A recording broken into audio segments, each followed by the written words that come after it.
7-8B, I hope you're super excited for chapter 14. It's called Bruno Tells a Perfectly Reasonable Lie.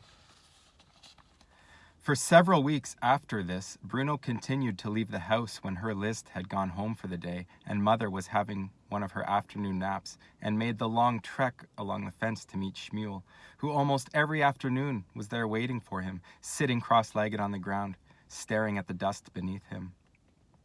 One afternoon, Shmuel had a black eye, and when Bruno asked him about it, he just shook his head and said that he didn't want to talk about it.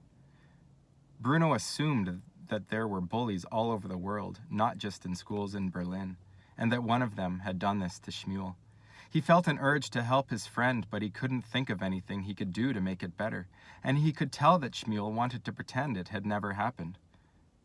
Every day, Bruno asked Shmuel whether he would be allowed to crawl underneath the wire so that they could play together on the other side of the fence. But every day, Shmuel said no, it wasn't a good idea. "I don't know why you're so anxious to come across here anyway," said Shmuel. "It's not very nice." "You haven't tried living in my house," said Bruno. "For one thing, it doesn't have 5 floors, only 3. How can anyone live in so small a space as that?" He'd forgotten Shmuel's story about the 11 people all living in the same room together before they had come to Outwith, including the boy Luca, who kept hitting him, even when he did nothing wrong. One day Bruno asked why Shmuel and all the other people on that side of the fence wore the same striped pajamas and cloth caps. "That's what they gave us when we got here," explained Shmuel. "They took away our other clothes." "But don't you ever wake up in the morning and feel like wearing something different? There must be something else in your wardrobe." Shmuel blinked and opened his mouth to say something, but then thought better of it. "I don't even like the stripes," said Bruno, although this wasn't actually true. In fact, he did like stripes, and he felt increasingly fed up that he had to wear trousers and shirts and ties and shoes that were too tight for him when Shmuel and his friends got to wear striped pajamas all day long. A few days later, Bruno woke up, and for the first time in weeks, it was raining heavily. It had started at some point during the night, and Bruno even thought that it might have woken him up. But it was hard to tell, because once he was awake, there was no way of knowing how that had happened. As he ate his breakfast that morning, the rain continued. Through all the morning classes with her List, the rain continued. While he ate his lunch, the rain continued. And while they finished another session of history and geography in the afternoon, the rain continued. This was bad news, for it meant that he wouldn't be able to leave the house and meet Shmuel. That afternoon, Bruno lay on his bed with a book, but found it hard to concentrate, and just then, the hopeless case came in to see him. She didn't often come to Bruno's room, preferring to arrange and rearrange her collection of dolls constantly during her free time. However, something about the wet weather had put off her game, and she couldn't face playing it again just yet. "What do you want?" asked Bruno. "That's a nice welcome," said Gretel. "I'm reading," said Bruno. "What are you reading?" she asked him, and rather than answer, he simply turned the cover towards her so she could see for herself. She made a raspberry sound through her lips, and some of her spit landed on Bruno's face. "Boring," she said in a sing-song voice. "It's not boring at all," said Bruno. "It's an adventure. It's better than dolls, that's for sure." Gretel didn't rise to the bait on that one. "What are you doing?" she repeated, irritating Bruno even further. "I told you. I'm trying to read," he said in a grumpy voice. "If some people would just let me."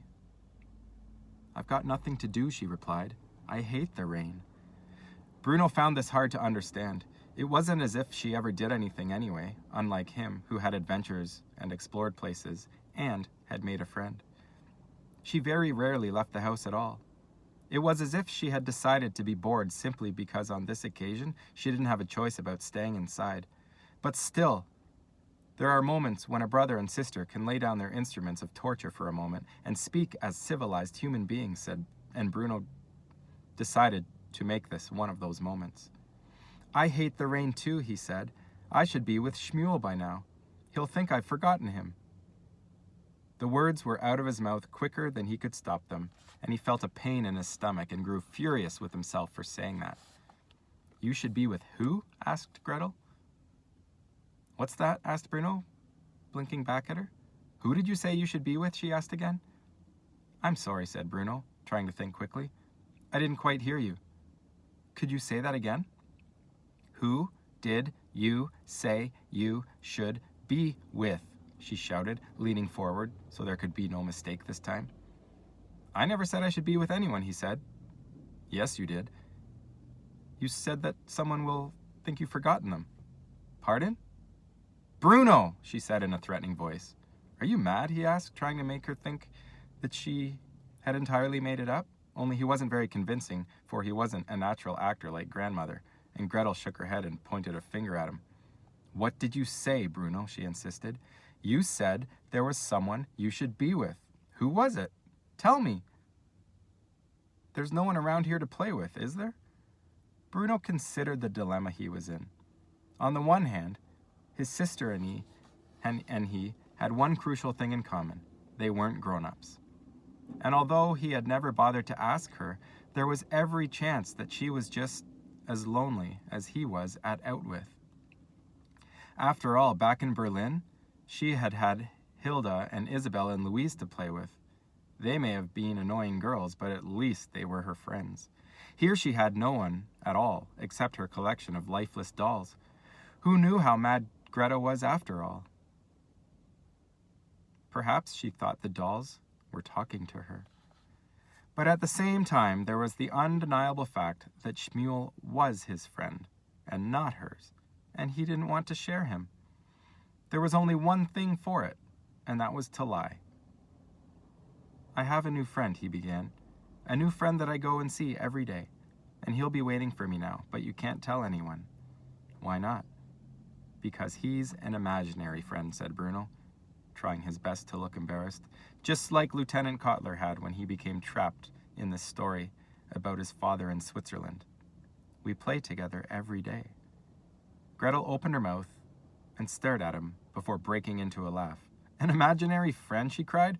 Aren't you a little old for an imaginary friend? Bruno tried to look ashamed and embarrassed in order to make his story more convincing. He squirmed on the bed and didn't look at her in the eye, which worked a treat and made him think that perhaps he wasn't such a bad actor after all.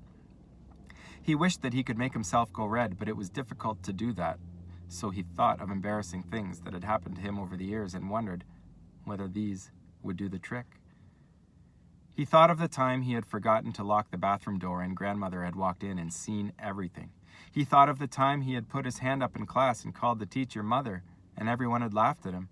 He thought of the time he'd fallen off his bicycle in front of a group of girls when he was trying to do a special trick and cut his knee and cried. One of them worked, and his face started to go red. Look at you, said Gretel, confirming it. You've gone all red. Because I didn't want to tell you, said Bruno. An imaginary friend. Honestly, Bruno, you're a hopeless case. Bruno smiled because he knew two things. The first was that he had got away with his lie, and the second was that if anyone was the hopeless case around here, it wasn't him. Leave me alone, he said. I want to read my book. Well, why don't you lie down and close your eyes and let your imaginary friend read it to you, said Gretel, delighted with herself now because she had something on him and she wasn't going to let it drop in a hurry. Save you a job. Maybe I should send him to throw all your dolls out the window, he said. You do? And there'll be trouble, said Gretel, and he knew that she meant it. Well, tell me this, Bruno. What do you and this imaginary friend of yours do together that makes him so special? Bruno thought about it. He realized that he actually wanted to talk about Shmuel a little bit, and this might be a way to do it without having to tell her the truth about his existence. We talk about everything, he told her. I tell him about our house back in Berlin and all the other houses and the streets and the fruit and vegetable stalls and the cafes and how you shouldn't go into town on a Saturday afternoon unless you want to get pushed from pillar to post. And about Carl and Daniel and Martin and how they were my 3 best friends for life. How interesting, said Gretel sarcastically, because she had recently had a birthday and turned 13 and thought that sarcasm was the height of sophistication. And what does he tell you? He tells me about his family and the watch shop that he used to live over and the adventures he had coming here and the friends he used to have and the people he knows here and about the boys who he used to play with, but he doesn't anymore because they disappeared without even saying goodbye to him. He sounds like a barrel of laughs, said Gretel. I wish he was my imaginary friend. And yesterday he told me that his grandfather hasn't been seen for days and no one knows where he is, and whenever he asks his father about him, he starts crying and hugs him so hard that he's worried he's going to squeeze him to death. Bruno got to the end of his sentence and realized that his voice had gone very quiet. These were the things that Shmuel had told him, but for some reason, he hadn't really understood at the time how sad that must have made his friend. When Bruno said them out loud himself, he felt terrible that he hadn't tried to say anything to cheer Shmuel up, and instead started talking about something silly like exploring. I'll say sorry for that tomorrow, he told himself. If Father knew you were talking to imaginary friends, you'd be in for it, said Gretel. I think you should stop. Why? Asked Bruno. Because it's not healthy, she said. It's the first sign of madness. Bruno nodded. I don't think I can stop, he said, after a very long pause. I don't think I want to. Well, all the same, said Gretel, who was becoming friendlier and friendlier by the second. I'd keep it to myself if I were you. Well, said Bruno, trying to look sad, you're probably right. You won't tell anyone, will you? She shook her head. No one. Except my own imaginary friend. Bruno gasped. Do you have one? He asked, picturing her at another part of the fence, talking to a girl her own age, the two of them being sarcastic together for hours at a time. No, she said, laughing. I'm 13 years old, for heaven's sakes. I can't afford to act like a child, even if you can.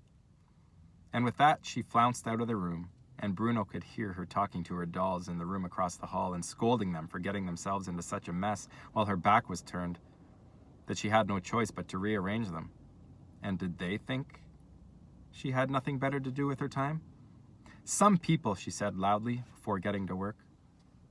Bruno tried to return to his book, but he lost interest in it for now and stared out at the rain instead and wondered whether Shmuel, wherever he was thinking about him too and missing their conversations as much as he was. We'll see you next time for Chapter 15.